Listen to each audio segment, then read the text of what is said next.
Guys, we're back for another exciting episode of the hashtag Wednesday Match Play presented by Eat Sleep Golf. And a couple of things are happening tonight. One, I'm not at home. I'm in a home, but I'm nowhere near my home in Scottsdale. I'm actually in Naples, Florida.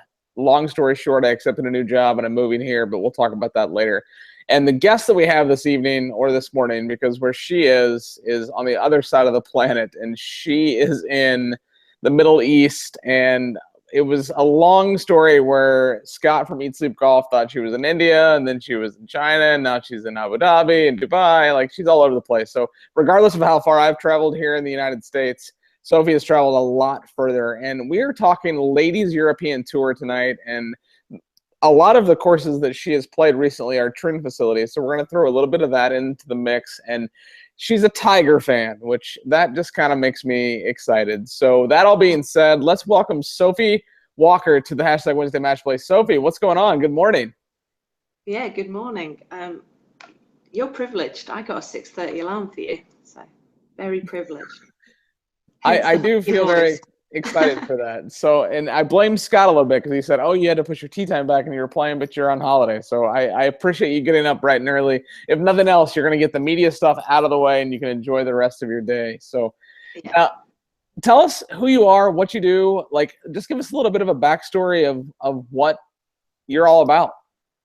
Okay, so I've been playing on the Ladies European Tour for 10 years now, straight out of college, but I went to university in England, not America. So yeah, I basically travel all the way around the world. The European Tour is very much like the men's tour, and we go far and wide.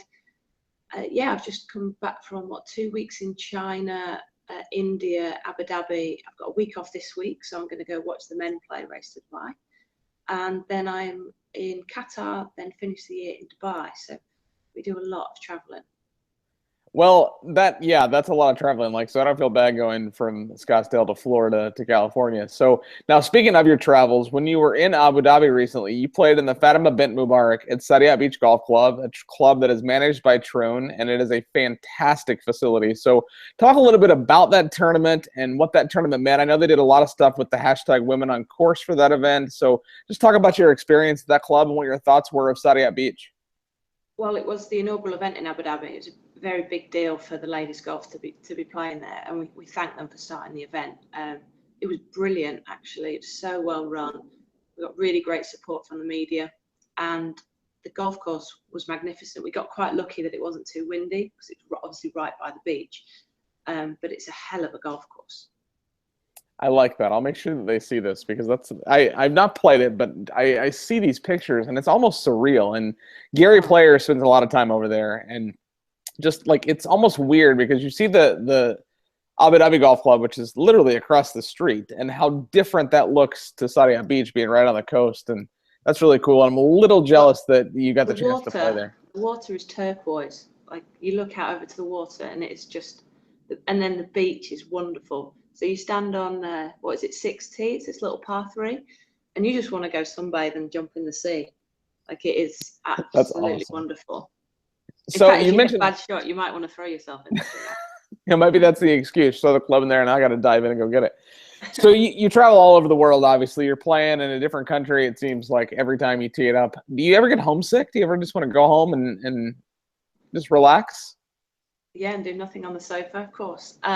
It was easier when we used to play more in Europe because you could just jump on a flight Sunday night and get home. So it does make it a lot harder traveling Middle East and Asia. But actually, that's where the great golf courses are at the moment, and they are just so into golf. So yeah, it's just one of those things. You've just scheduled properly. In fact, the next time I'm home is actually December the 12th. So I've had a 7-week stint, but I was quite quiet in the summer. So it's just balance. At the minute, it's all or nothing, and that's just the way it is. So you just have to cope.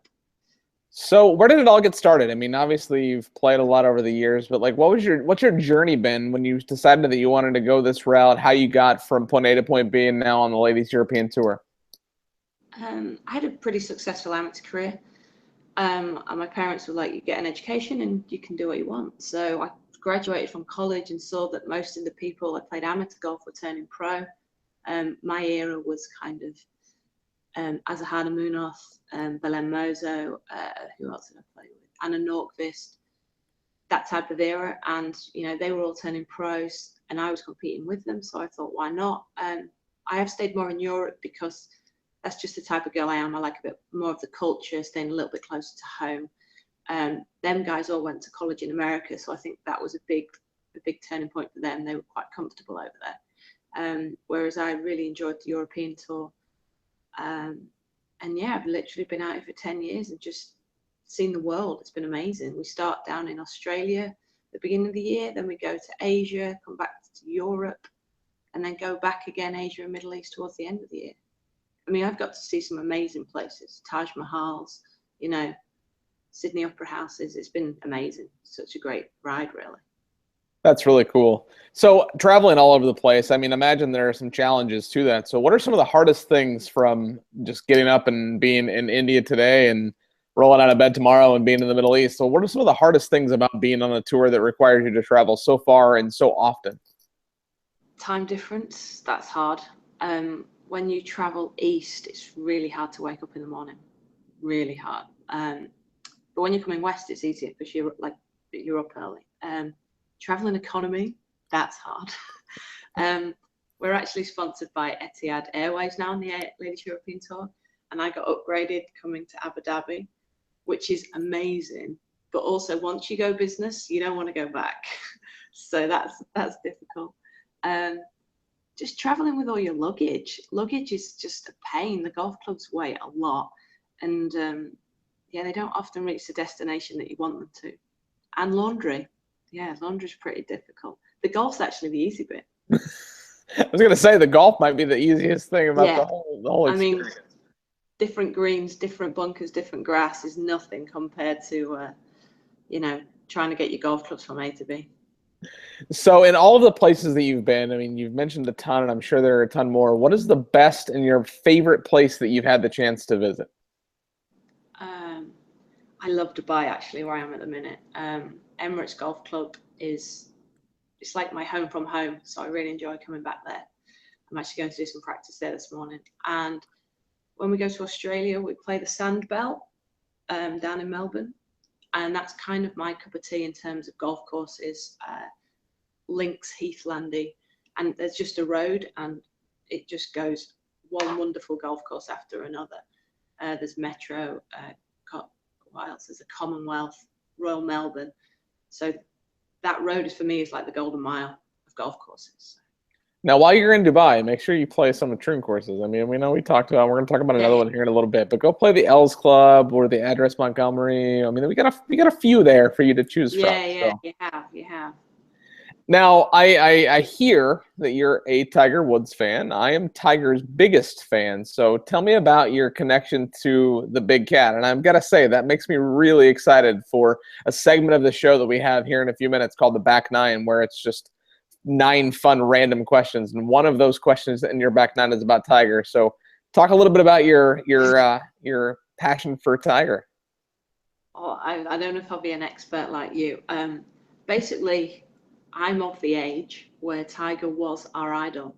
Probably my first, the first Masters I really remember watching was Faldo against Greg Norman. But then after that, it was pretty much the Tiger show. So the Masters is just a huge deal, obviously everywhere, but it was pretty cool when I was younger. So him winning the Masters and then him going for the Tiger Slam, it was just so 2000, I won the English Girls, so I was 15. So he was right playing the best golf of his life when I was at that impressionable age. So he was the only reason I watched golf, I've got to say. So the haters can hate, but I'll always love the guy. I love that. That's the quote of the night. The haters can hate. Now, one of the things that Eat Sleep Golf does is they send in questions each week for the hashtag Wednesday Match Play, and they pretty much sent a chapter of questions this evening. We've got about 15 from them. I'm not going to get to all of them, but one of the questions that they did have was, from a female's perspective, what are you personally and others around you doing as a female to grow the game of golf to that sector? The LPGA Tour has gone through kind of a lull, and I feel like they're on the upswing, and it's probably, no pun intended, probably as successful as they've ever been. But what are some ideas that you have seen and that you are doing personally to help grow the game of golf for young female junior golfers? I do some mentoring back at home. I work for the English Golf, the Amateur Association, so England Golf. I select with them, so I select the teams, but I also go on a few of the training programs. So in February, I did a week away with the top ladies amateurs in Portugal. Just giving a bit back because I had such a great time when I used to play for England Golf, and also so they can just ask me questions, because ultimately the amateurs at the elite level do want to be pro golfers. So just helping them with the transition. That's been really fun. I've got a lot from that. What else am I doing? I do ladies clinics. So I have a ladies clinic in a couple of weeks over here in Dubai, actually. So we get maybe 20, 30 ladies, and we get mic'd up. Mostly I do bunker shots because ladies hate bunkers. So just teach them how to get out of bunkers, stuff like that. And that pretty like junior stuff. I do a little bit with the juniors back at my home course. I actually did some mentoring with a lad called Joe, who I absolutely love. His commitment to golf is amazing.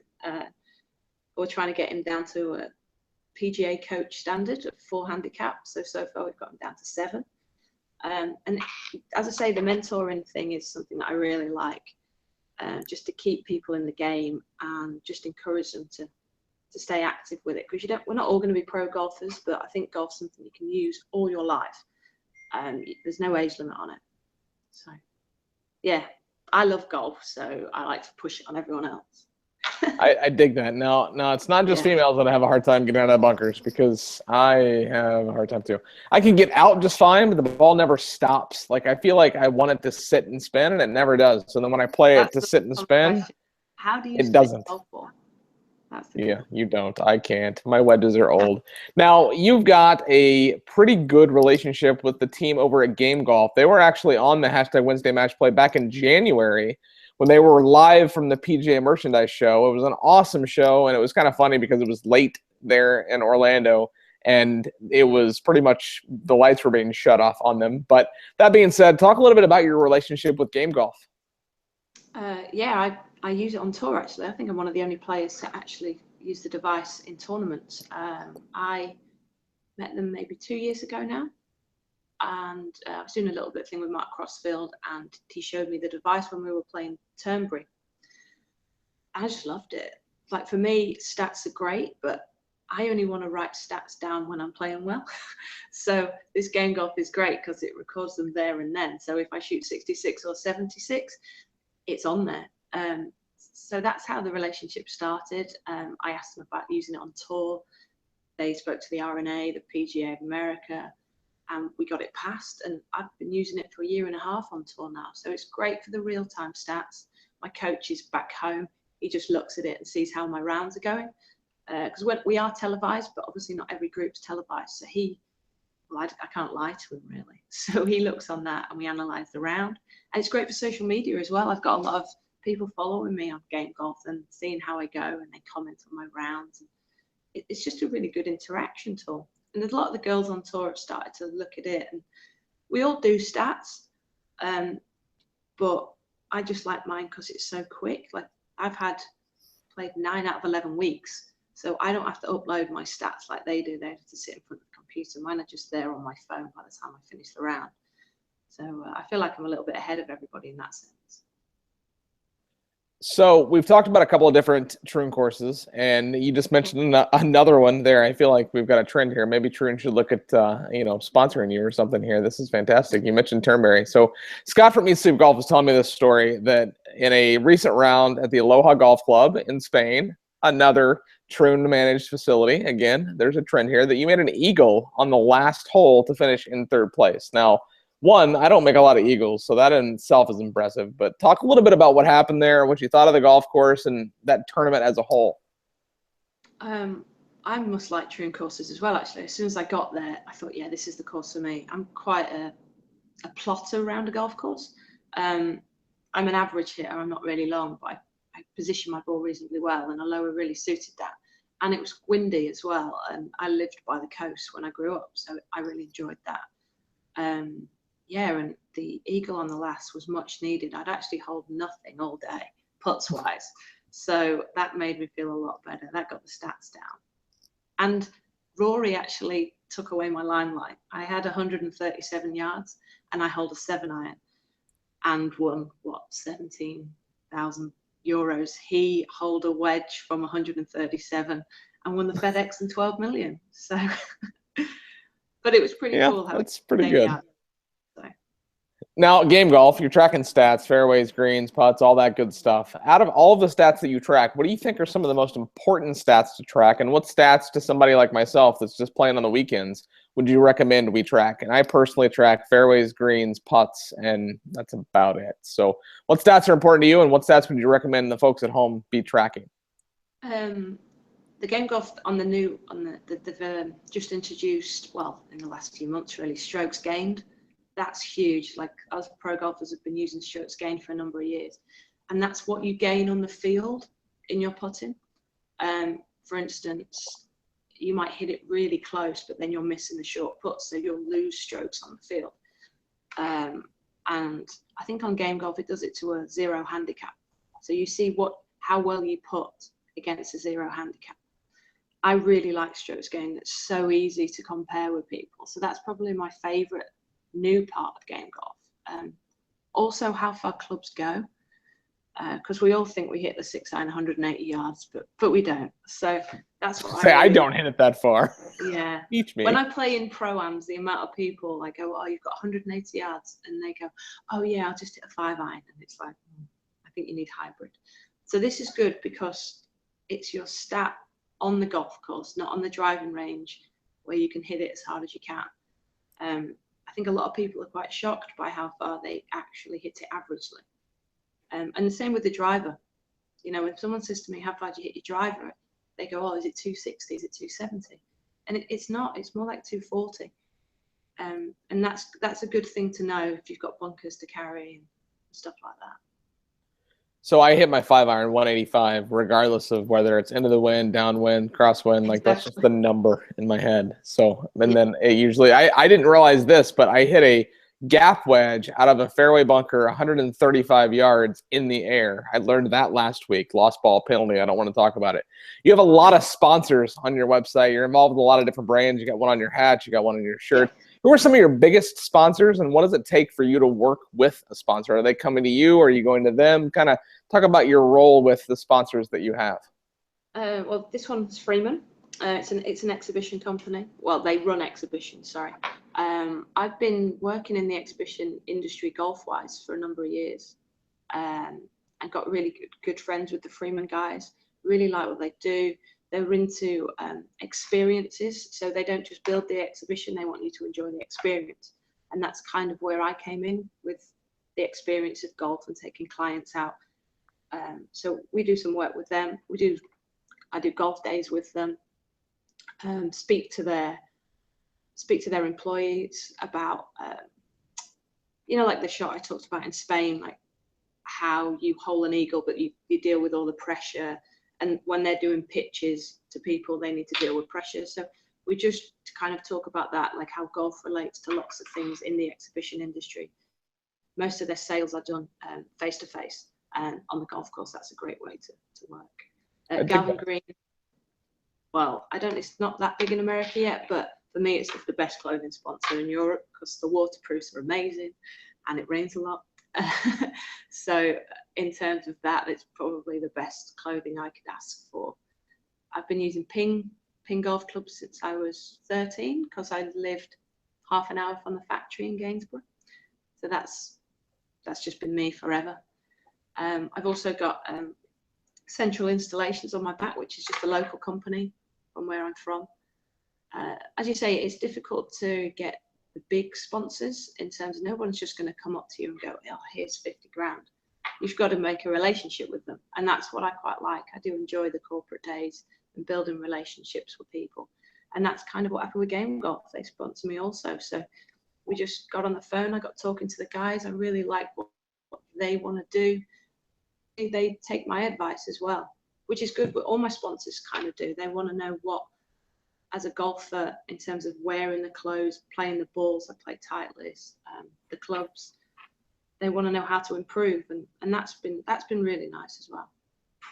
Well, you keep playing all these Troon courses, and you might have a call from somebody in our corporate office. So I've been in the corporate office for the last 3 years, and I've left, but they might still respond to my emails.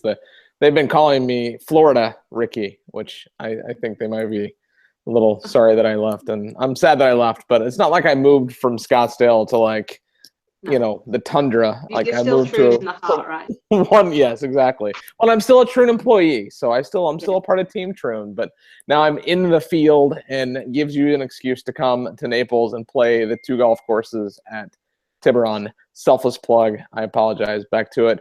You've played a lot of golf over the years. Florida. He's there at the minute. So. There you go. See, it's an excuse. Awesome. So you played a lot of golf over the years, a lot of rounds, a lot of courses. What is your number one most memorable experience as a professional golfer? My number one most memorable experience. Was it an ace? Was it a 6 putt? Was it a good bounce, bad bounce? Like just what's the? Yeah, I had a 10 the other day, but I don't want to remember. See, it happens to everybody. My most memorable is probably Royal Birkdale. Couple of years ago. Royal Birkdale's my closest open venue, and on the first tee there's 2 girls from my golf course, me and Holly Clyburn. We both play on tour, and we were both playing in the British Open, and there must have been 50-60 people from our hometown just on the first tee, and that was awesome just to see everybody that's been there when I'm on the practice ground and the putting green at home chatting away, and then they've come to Birkdale to watch me and Holly play. That was brilliant, and thankfully the weather was good. I've got to say that really, it's, golf's about sharing the experiences with people that help you get there, and that's definitely one. So LET, you guys are super active, and the LET is awesome on digital with Facebook, Twitter, etc. LPGA, is that a goal? Is that something that you want to get to? Is there something holding you back from that? Are you not interested in that? I mean, the LPGA's, they're doing a lot of stuff domestically versus the ridiculous travel schedule that you're on. Is that a goal, or kind of what's the next step if that is your vision to get onto the LPGA? I don't know. Like the LPGA is something which obviously, it's where the best players in the world play. I've never really had that big pull to go there. Maybe if I had a really successful year on the LET, it might be something that I'd want to do. I like Europe. I like the European tour.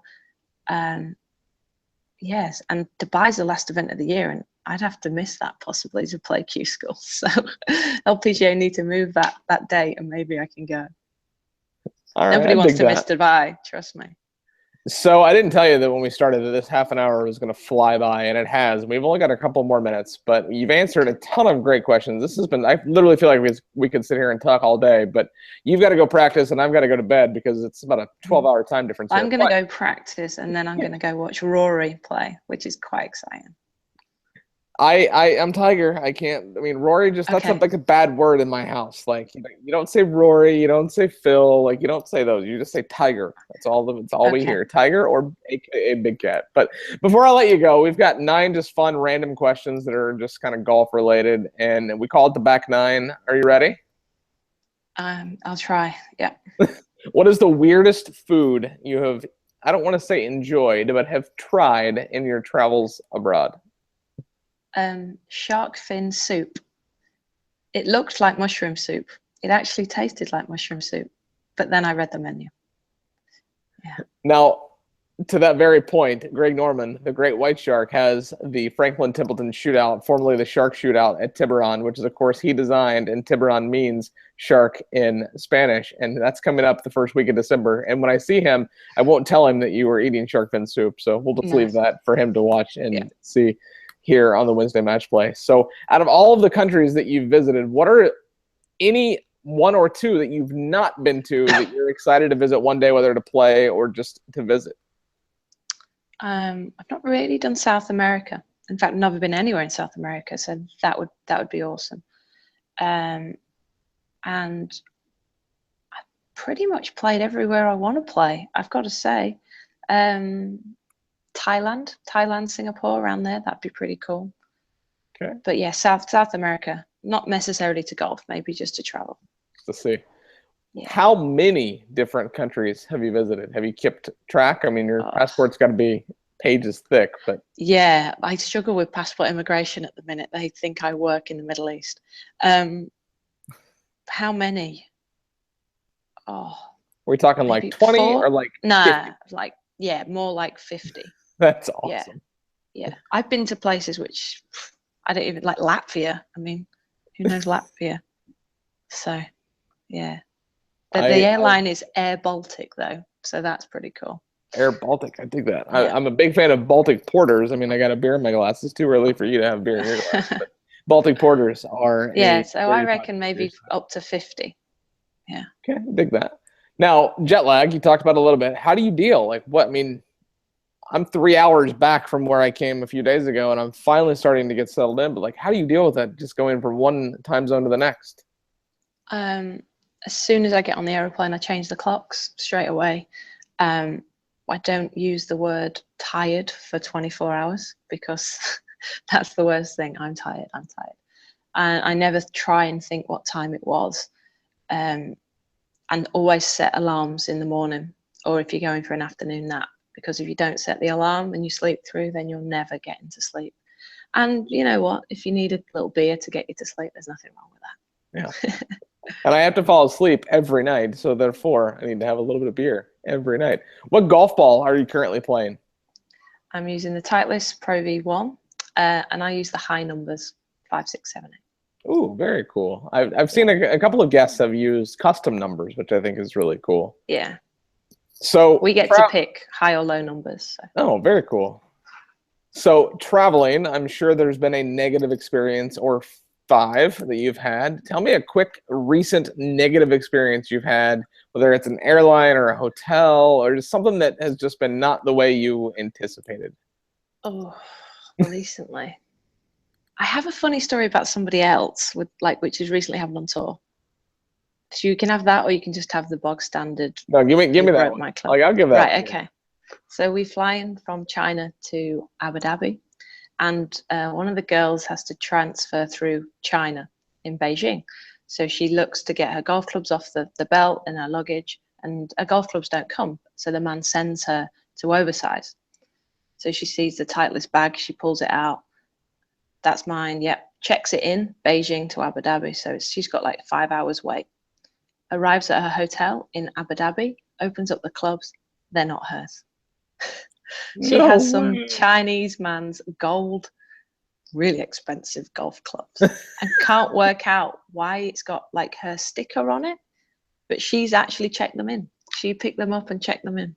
Wow. So yeah, she had to get her old club shipped out from England, and yeah, he's sending hers home and she's sending his back, and it is expensive to FedEx golf clubs. I can imagine. That sounds like a That's story. the best one I've heard, I've got to say. That is, okay. Can you imagine just opening the bag and being like, they're not mine?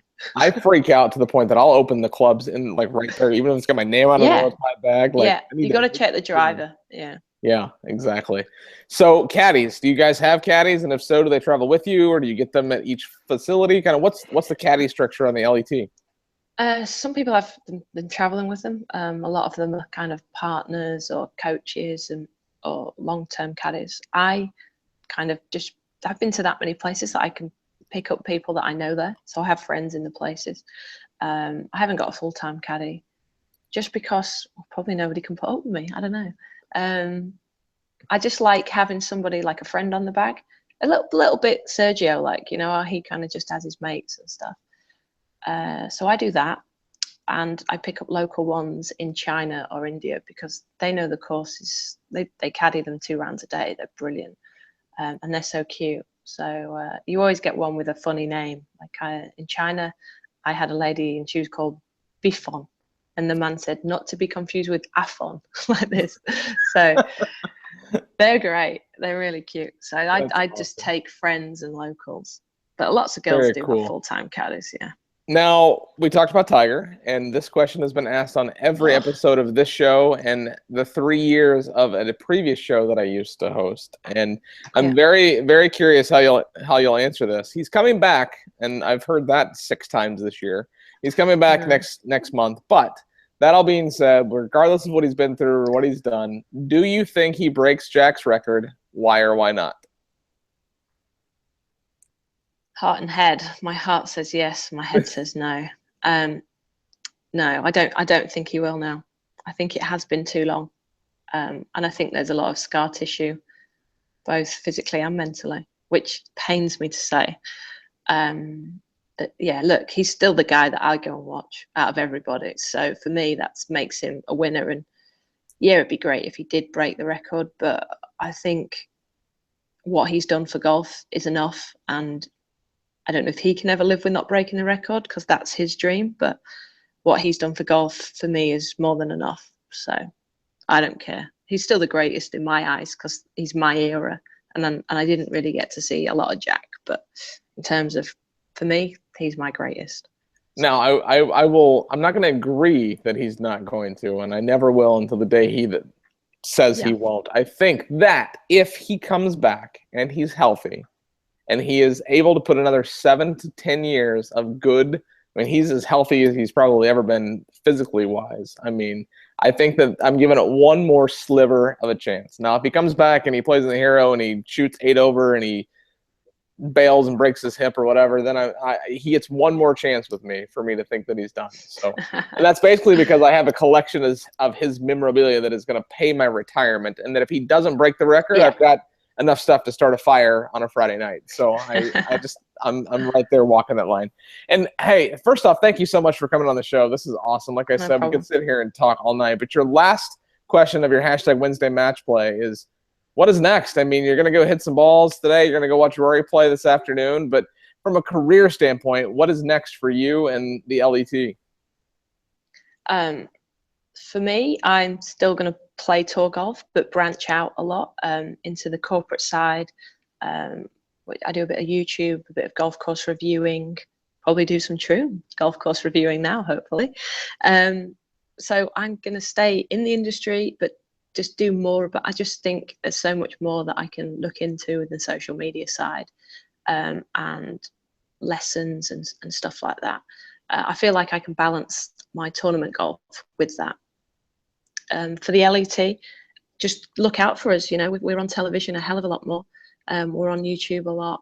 And if anyone ever gets a chance just to come down and watch, it's just so accessible. And there's some great players out there. So yeah, just give it a chance. Awesome. I love it. Well, hey, thank you so much for coming on. Have fun today. And watch me. Like, come and watch me. I was going to say, I mean, more than anyone else. There are a lot of great players out there, and she's pointing to herself because she's one of the good ones. So. But thank you so much. Enjoy your day. Enjoy your practice. Enjoy Rory. And as always, on the hashtag Wednesday match plays, you have to remember to eat, sleep, golf. That's me.